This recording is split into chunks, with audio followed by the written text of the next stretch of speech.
these may be the only ball markers that you need.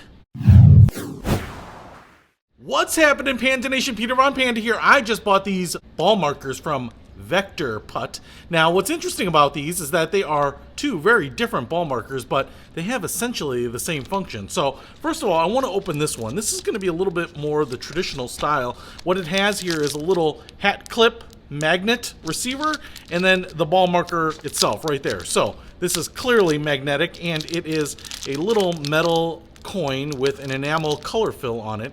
And what I like about the Vectorputt thing is that they have alignment lines on them, and they have some traditional alignment lines. So if we look on this side, they're just straight, kind of like the Callaway triple track.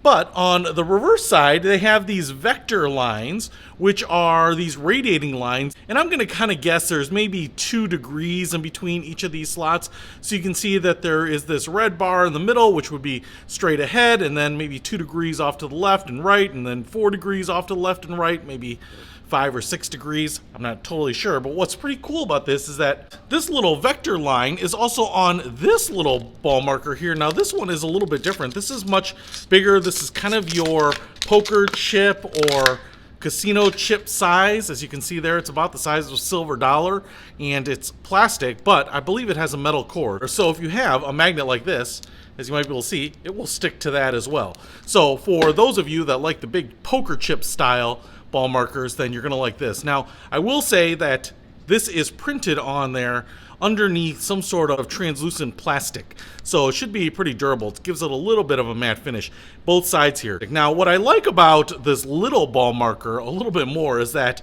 even if I put this down like this or like this, I have some alignment lines. On this one, the Vectorputt information is on this side, so you really have to grab it and know that you want to use this side. So you actually have to kind of double check. Now, one of the things that's a little bit different there is that this one, being larger, has more lines. So if you're just kind of throwing this down behind your golf ball and you know that there might be some big break on the green, this might give you more lines to use as opposed to this smaller one, but this one's a little more traditional. I'd say this is just a little bit bigger than a quarter.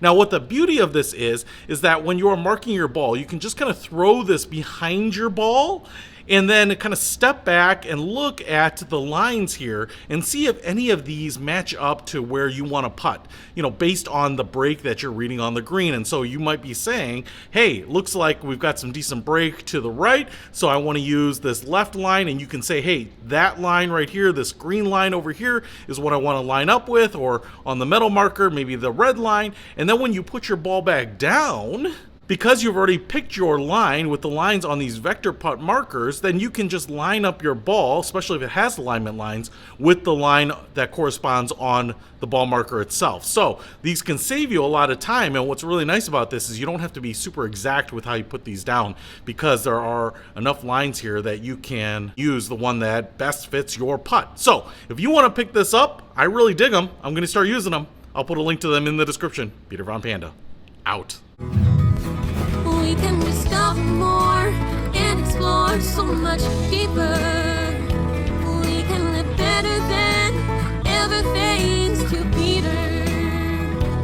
Peter Von Panda. Peter Von Panda.